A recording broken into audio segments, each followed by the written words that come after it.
Right, good morning everybody. So what I have today is we're going to make electrophoresis. The following things is what you need. One styrofoam plate, so whether the big one or the small one, doesn't really matter.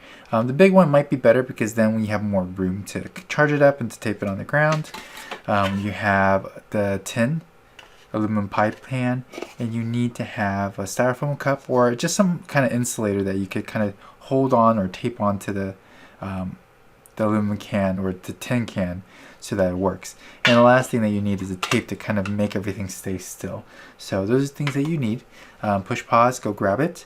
Once you're ready, this is what you do. So you grab your styrofoam plate. Notice it is upside down, not this way, but this way. So the flat side's up with the lip on the bottom.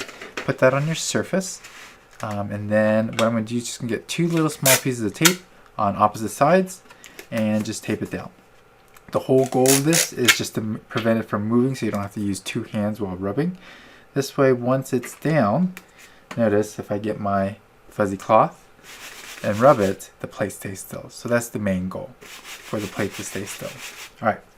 The second thing that you need to do is somehow insulate this metal. So our goal today is to charge up this metal, but if I'm touching it, I'm going to be grounding it the whole time. So the styrofoam cup works well. We want the pie tin to be up instead of down. What I mean is I don't want it this way. I want as much surface area to come in contact with my styrofoam plate. Now, if you notice really quickly, if you do it this way, which seems more logical, it doesn't really fit since I bought a pretty small pie pin for you. So if you have the cup right side up, it kind of fits perfectly. This is where we're going to get two pieces of tape again. Not long, small enough that we're going to just tape the side right here and kind of just adhere it to the pie pan. It doesn't have to be perfectly center, but it is more visually appealing if you do somehow get it in the middle. But like I said, if it's off a little bit, not a big deal. The whole goal is to attach the styrofoam cup to the aluminum cup. So here we have it.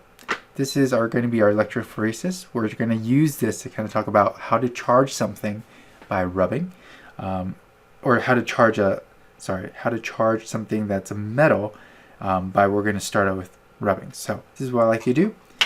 Make sure the tape is nice and set. You're going to rub it as much as you can. Now, when you're rubbing it, you want to rub it as fast and vigorously as you can, but at the same time, you don't want to just like destroy your styrofoam plate. So lightly enough so the plate doesn't deform, but vigorously enough that you are charging your plate. So it should be charged now. What I'm going to do is, before I put my tin or my aluminum plate on, I'm going to touch it to make sure that it is neutral. So we'll talk more about when two conductors touch, but pretty much when you touch something, you're technically making it neutral. I'll put it on top. And without touching anything else, I'm going to touch the pie tin once.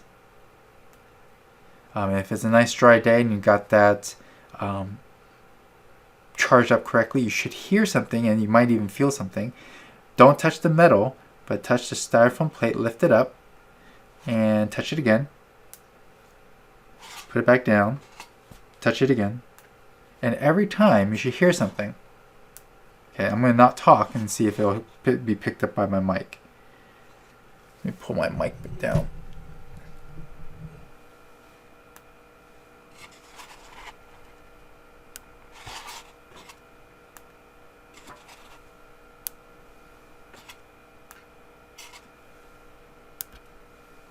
Okay, so in your groups, I like to explain what's going on, what's happening to electrons, what's happening to protons. And if you really want to, you could also do it on your notes, which is a little bit more sensitive. All right.